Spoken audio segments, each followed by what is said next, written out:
এ কি মা, কালকের ডাল আর পান্তা ভাত? মা, আমার পেটে তো অনেক খিদে, এ কটা ভাত খাবো নাকি? খাবার সামনে নিয়ে এমন করতে নেই মা, এগুলোই খেয়ে নে। তোর বাবা একটা দোকান দিয়েছে, দেখবি এক সময় আমাদের সমস্ত দুঃখ কষ্ট কেটে যাবে। ভালো লাগে না রোজ রোজ দুবেলা ওই পান্তা খাওয়া, না হয় কচু খাওয়া। আমারও তো ইচ্ছে হয় একটু মাছ মাংস খেতে। সব সময় এমন খাই খাই করিস কেন তুই? এখন তো দুই বেলা খাবার খেতে পারিস, কদিন আগে তো সেটাও জুটতো না। মুখ বুজে খেয়ে নে। আহা গিন্নি, মেয়েটাকে এভাবে কেন বকছো? ও ছোট মানুষ, ওর তো কোনো দোষ নেই। দোষ তো আমার। আমি অভাগা বাবা ওর, যে কিনা বউ বাচ্চাকে ভালোভাবে খাওয়াতেও পারে না। বাবা, তুমি দুঃখ করো না, আমি আর খাবারের জন্য এমন করব না। বউ, তুমিও কয়টা মুখে দাও, এভাবে সামনে বসে আছো কেন? আমার পেটে খিদে নেই, তুমি তো জানো সকালে আমার একটু পানি খেলেই পেট ভরে যায়। হ্যাঁ, সেটা তো খুব ভালো করেই জানি। এই সংসারে এসে তুমি খুব কষ্ট করলে, তোমার মতো বউ পেয়ে আমি খুব ভাগ্যবান। এইসব কথা বাদ দাও, দোকানের কি অবস্থা? বেচাকেনা কি বেড়েছে? এখন তো দেখছি একটু ভালো মনে হয়। আস্তে আস্তে হবে, নতুন দোকান তো, সময় একটু লাগবেই। আমাদের সমস্ত পুঁজি ওই দোকানে বসানো। জানি না আমাদের কপালে কি লেখা আছে, তবে যাই হোক, আমাদের সাথে খারাপ যেন না হয়। কিছু বুঝলে? বুঝলাম তো। কি বুঝলে? এরা যে আমাদের চেয়ে ভালো অবস্থায় ফিরে যাবে, যে করে হোক আমাদের চেয়ে এদেরকে ভালো অবস্থায় ফিরে যেতে দেওয়া যাবে না। এবার ঘরে যাই, চলো।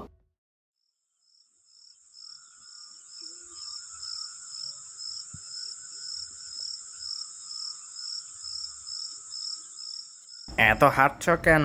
বসো। বেশি হাঁটলে পা ব্যথা করবে, তারপর তো রান্না বান্না করতে পারবে না, শেষে আমার সব করতে হবে।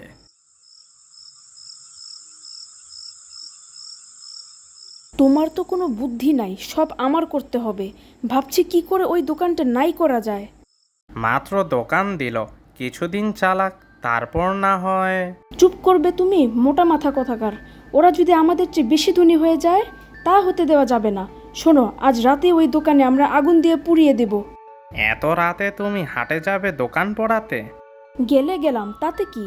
এখন বলো আমার বুদ্ধিটা কেমন? দারুণ বুদ্ধি তো তোমার। সেদিন সন্ধ্যা থেকে শুরু হলো ঝড় বৃষ্টি। মা, ঘরে তো খুব বৃষ্টি পড়ছে। আমরা কিভাবে ঘরে থাকবো? বিছানা সব কিছু ভিজে যাচ্ছে। আমার খুব ভয় করছে মা। ভয় নেই মা, কিছু হবে না। আয় এই পাশে আমরা বসি, আমি আছি তো, কিসের ভয়? মা, বাবা কি করে বাড়ি আসবে এই ঝড়ের মধ্যে? আমারও খুব চিন্তা হচ্ছে, কি করে বাড়ি আসবে, হয়তো দোকানেই থেকে যাবে। কি ঝড় বৃষ্টি শুরু হলো! তাড়াতাড়ি দোকান বন্ধ করি, দোকানে পানি ঢুকে যাবে। আর কিছুতেই তো বাড়ি যেতে পারবো না, আজ রাতটা দোকানেই থাকি।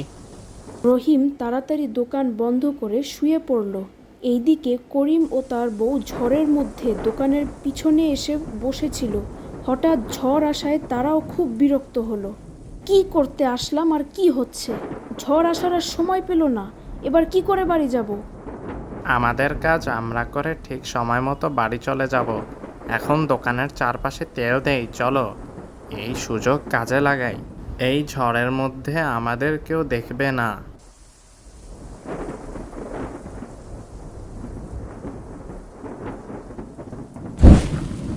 তাড়াতাড়ি চলো, না হয় আমরাও আগুনে পুড়ে যেতে পারি। তারা আগুন দিয়ে তাড়াতাড়ি চলে গেল। দোকানে দাউ দাউ করে আগুন জ্বলতে থাকে। এইদিকে রহিম বুঝলো কেমন যেন গরম তাপ আসতেছে, অথচ বাইরে বৃষ্টি। সে উঠে বসলো। বৃষ্টি হচ্ছে বাইরে, তারপরও এত গরম, তাপ আসছে কোথা থেকে? দেখি তো দোকান খুলে। রহিম দোকান খুলে দেখলো পুরো দোকানে আগুন জ্বলছে। তাই সে আর বাইরে বের হতে পারল না। এটা কি হলো? এত বৃষ্টির মধ্যে আগুন আসলো কিভাবে? আজ আর আমার রক্ষা নাই, আগুনে পুড়েই মরতে হবে। বাঁচাও আমাকে, বাঁচাও! জোরে বাতাস থাকার কারণে দ্রুত আগুন দোকানে ছড়িয়ে পড়ে। তাই দোকান তাড়াতাড়ি পুড়ে যায়। সেই সাথে রহিমের শরীর হাত পা পুড়ে যায়। ভাবি, ভাবি, ও ভাবি, দরজা খোলো তাড়াতাড়ি। সারা রাত এমনিতেই ঘুমাতে পারি নাই, এত সকালে কে ডাকাডাকি করে দেখি তো। ভাবি, দোকানে আগুন লেগে দোকান পুড়ে গেছে, আর রহিম ভাইয়ের শরীর পুড়ে গেছে, তাকে হাসপাতালে নেওয়া হয়েছে। কি বলছো এসব? কি করে আগুন লাগলো? সারা রাত ঝড় বাতাস, আগুন আসলো কোথা থেকে? মা, তাড়াতাড়ি চলো বাবার কাছে, বাবার মনে হয় খুব কষ্ট হচ্ছে।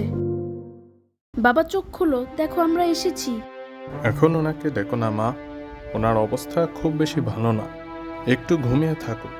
আর হ্যাঁ, আপনাকে বলছি, ওনার চিকিৎসার জন্য অনেক টাকা লাগবে। এই নিন, আমি ঔষধ লিখে দিয়েছি, এগুলো এখনই আনুন। কি হবে এবার? আমি কি করব? এত টাকা কোথায় পাবো? ঘরে খাবার নাই, তার উপর চিকিৎসার এত টাকা আমি কোথায় পাবো? মা, আমাদের তো আরেকটা উপায় আছে। আমাদের ওই গাধাটাকে বিক্রি করে দাও। ওটা বিক্রি করে যে টাকা পাওয়া যাবে, ওই টাকা দিয়ে বাবার চিকিৎসা করাও। হ্যাঁ, এটা ছাড়া আর তো কোনো উপায় নাই, তাই করি। রহিম কিছুটা সুস্থ হয়েছে এর মধ্যে, কিন্তু সে কোনো কাজ করতে পারে না। তার বউ মানুষের বাসায় কাজ করে সংসার চালায়। একদিন বাড়ি ফেরার পথে হঠাৎ করে তার কাঁধের ওপর একটা পাখি এসে বসে আর তার সাথে কথা বলতে থাকে। পাখিটা তার সাথে সাথে বাড়ি যায়। ওঠো, এই ওষুধটা খেয়ে নাও। তোমাকে কতবার বলেছি আমার জন্য আর ঔষধ আনবে না, কত কষ্ট করে সংসার চালাও, আবার আমার জন্য ঔষধ আনো। চাচা, তোমরা কেন? আমরা কি তোদের বাড়িতে আসতে পারি না? না হয় তোদের সাথে আমাদের জমি জমা নিয়ে একটু ঝামেলা চলতেছে, তাই বলে কি আসতে পারি না? না, তা বলছি না, তোমরা তো কখনো আমাদের বাড়িতে আসো না।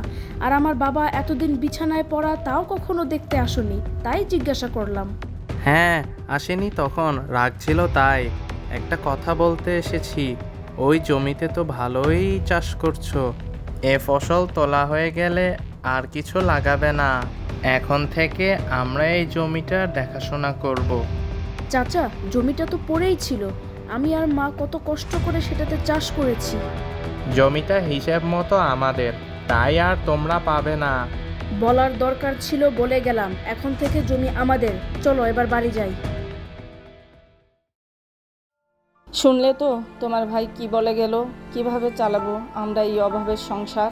না খেয়ে তিনজন না হয় ঘরের ভিতর মরব, ও যা বলে গেছে তাই শোনো বউ, কারণ ও সুবিধার মানুষ না, কিছু একটা ঘটিয়েই ফেলতে পারবে। চিন্তা করিস না তোরা, আমি আছি। তুমি তো ছোট একটা পাখি, তুমি কি করবে? তোদের দুঃখ দেখে আমারও কষ্ট হলো, আর তোরা খুব ভালো মানুষ, তাই তোদের দিচ্ছি, এই নে। এই বলে পাখিটা প্রতিদিন সকাল সন্ধ্যা দুটো করে সোনার ডিম দিতে থাকে। সোনার ডিম বিক্রি করে ওরা ধনী হতে থাকে। এর মধ্যে রহিম পুরোপুরি সুস্থ হয়ে ওঠে। দেখি তো কি করে হঠাৎ ওরা এত ধনী হয়ে গেল। ও, এই পাখিটার কারণে ওরা এত ধনী হয়ে গেল। কি কিছু বুঝতে পারলে হঠাৎ ওদের ধনী হওয়ার কারণ? হ্যাঁ, একটা পাখি। চলো একদিন আমরা ওই পাখিটাকে চুরি করে নিয়ে আসি। ঠিক আছে, তাই করি।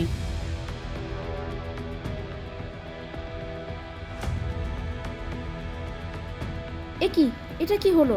আমার হাত তো পুড়ে গেল, আমাকে বাঁচাও, বাঁচাও। কি, আমারও তো হাত পুড়ে যাচ্ছে, বাঁচাও আমাদেরকে, বাঁচাও।